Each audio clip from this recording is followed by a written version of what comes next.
Good morning students.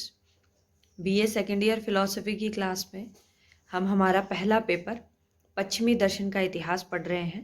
इसमें हमने पिछली क्लास में लाइबनिज को पढ़ा था और इसी के साथ हमने बुद्धिवाद के 3 दार्शनिकों का अध्ययन कर लिया था।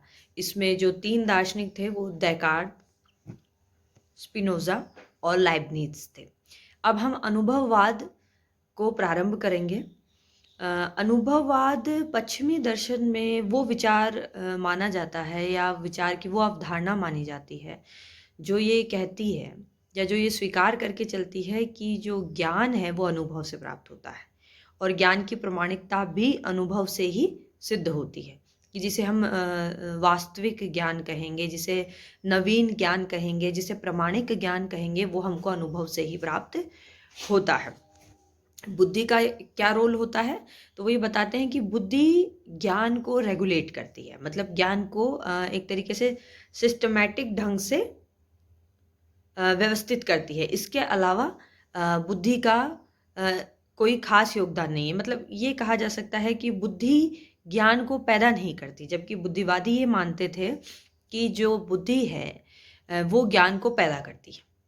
यह ज्ञान उसमें ही रहता है जो समय के साथ व्यक्त हो जाता है। अनुभववादी इस बात को स्वीकार नहीं करते। वो कहते हैं ज्ञान हमेशा बाह्य जगत से मिलेगा या आंतरिक जगत से मिलेगा। इसके लिए हमको विचारों के माध्यम से मिलता है और विचारों को उन्होंने प्रत्यय कहा। आगे जाके हम देखेंगे कि उन्होंने बताया है कि संवेदन और स्वयं संवेदन 2 तरीके के प्रत्यय हैं जिनसे ज्ञान हासिल होता है। अब हम अनुभववादियों में शामिल करें तो हमें 3 अनुभववादी दार्शनिकों को पढ़ना है, जिसमें पहला है लॉक, दूसरा है बर्कले, तीसरा है ह्यूम। ये 3 दार्शनिकों को हमें पढ़ना है, जिसमें आज हम सबसे पहले लॉक को पढ़ेंगे। लॉक से पहले पश्चिमी दर्शन में जो दर्शन के केंद्र में जो प्रश्न था वो ये था कि द्रव्य क्या है, या जो मूल सत्ता है जिससे इस जगत का या ब्रह्मांड का निर्माण हुआ है, वो मूल सत्ता कैसी है, उसका स्वरूप कैसा है। ये प्रश्न सबसे महत्वपूर्ण प्रश्न था और हमने पिछली क्लास में या फर्स्ट ईयर में हमने पढ़ा था कि ये जो प्रश्न है ये तत्व मीमांसा का प्रश्न है। दर्शन को हम ज्ञान मीमांसा, तत्व मीमांसा और नीति मीमांसा इन भागों में बांट कर पढ़ते हैं। तो तत्व मीमांसा में अक्सर तत्व की सत्ता के बारे में बात की जाती है। अब वो तत्व एक है कि एक से ज़्यादा है, चेतन है कि जड़ है, इन सब प्रश्नों पर अक्सर विचार किया जाता है।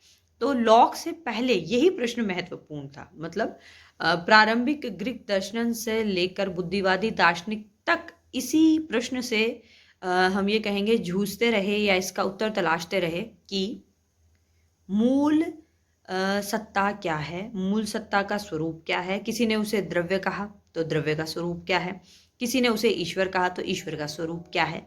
तो सभी लोगों ने ये तत्व मीमांसा को ही सबसे महत्वपूर्ण बना के रखा। लेकिन जब अनुभववाद हम ये कह सकते हैं कि एक विचार के रूप में हम पढ़ते हैं, एक स्कूल के रूप में जब हम इसको पश्चिमी दर्शन में पढ़ना शुरू करते हैं, तो वो लोग तत्व मीमांसा से ज्ञान मीमांसा की ओर बढ़ते हैं, या फिर हम ये कह सकते हैं कि तत्व का मूल स्वरूप क्या है। उससे ज़्यादा महत्वपूर्ण प्रश्न उनके लिए ये हो गया कि उस तत्व को जाना कैसे जा सकता है, जो उसको जानने की प्रक्रिया क्या है और जिन साधनों से उनको जानेंगे वो साधन कौन से हैं। तो कहने का मतलब ये है कि जहाँ तत्व मीमांसा पहले महत्वपूर्ण थी, अब ज्ञान मीमांसा महत्वपूर्ण हो गई। तो हमने पहले पढ़ा है कि ज्ञान मीमांसा में किस चीज़ का अध्ययन किया जाता है, ज्ञान का अध्ययन किया जाता है। ज्ञान क्या होता है, उसका स्वरूप क्या होता है, ज्ञान के साधन कौन कौन से होते हैं, किन साधनों से हम ज्ञान प्राप्त करते हैं, उनकी प्रामाणिकता क्या है।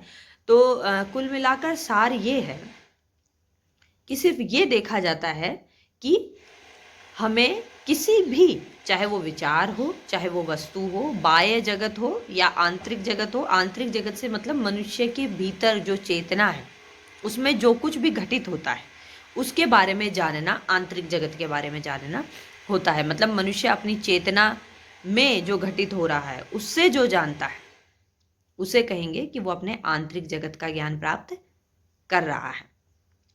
ठीक है। तो अब लॉक के सामने ज्यादा महत्वपूर्ण प्रश्न क्या था? ज्ञान क्या है, ज्ञान का स्वरूप क्या है, ज्ञान कहाँ से प्राप्त होता है, ज्ञान का स्रोत क्या है, ज्ञान की प्रामाणिकता क्या है, ठीक है, और ज्ञान के प्रकार क्या है। ये ऐसे प्रश्न थे जो लॉक के लिए ज्यादा महत्वपूर्ण थे। इसी के साथ लॉक पश्चिमी दर्शन को तत्व मीमांसा से ज्ञान मीमांसा की तरफ मोड़ देता है। अब लॉक को ये बहुत महत्वपूर्ण लगता है, मतलब हम एक तरीके से लॉक की, जॉन लॉक है उनका पूरा नाम, जो अनुभववादी दार्शनिक है जॉन लॉक, ये 16वीं शताब्दी में इनका समय माना जाता है।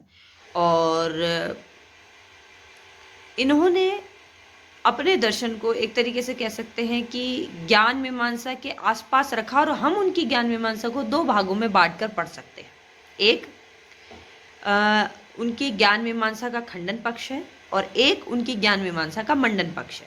खंडन पक्ष में मतलब पहले जो बातें बुद्धिवादियों ने कही वो उसका खंडन करेंगे, और मंडन पक्ष में वो अपने विचार रखेंगे और उसके समर्थन में तर्क देंगे। तो खंडन पक्ष में उन्होंने जिस चीज का खंडन किया वो था कि जो बुद्धिवादियों के अनुसार ज्ञान है उसे उन्होंने स्वीकार नहीं किया।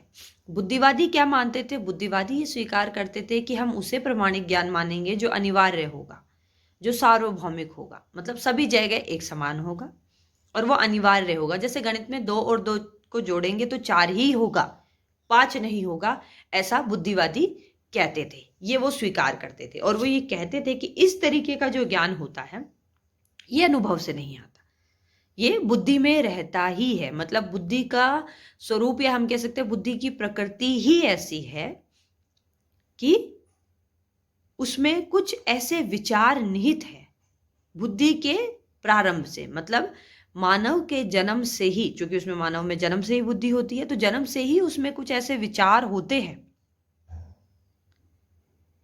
जो उसके ज्ञान का आधार होते हैं। ये बुद्धिवादी कहते थे कि मनुष्य में ज्ञान जन्मजात रूप से पाया जाता है, क्योंकि मानव में बुद्धि जन्म से होती है, तो वो कहते हैं कि बुद्धि में ही कुछ ऐसे विचार होते हैं जो जन्म से होते हैं, तो इन्हें जन्मजात विचार कहा गया जो मानव में जन्म से है। इन विचार के लिए दर्शन में प्रत्यय शब्द भी काम में लेते हैं। तो आगे जब मैं प्रत्यय शब्द काम में लूं तो आपको ये ध्यान होना चाहिए कि प्रत्यय से मतलब यहाँ पर विचार से है। तो जब बुद्धिवादी ये कहते हैं कि मानव में जन्म से कुछ जन्मजात प्रत्यय होते हैं, सारा ज्ञान जन्म से नहीं होता है, कुछ ज्ञान जन्म से होता है, बाकी वो अनुभव से हासिल करता है। लेकिन वो ज्ञान जो जन्म से है वो भले ही थोड़ा है, वो ही वास्तविक ज्ञान है। उसके बाद उसको जो ज्ञान प्राप्त होता है वो तो अनुभव से प्राप्त होता है, और ऐसे ज्ञान का खंडन संभव है। अब लॉक इस जन्मजात ज्ञान का खंडन करके अपने दर्शन को प्रारंभ करता है। इसे हम नेक्स्ट क्लास में देखेंगे। थैंक्स।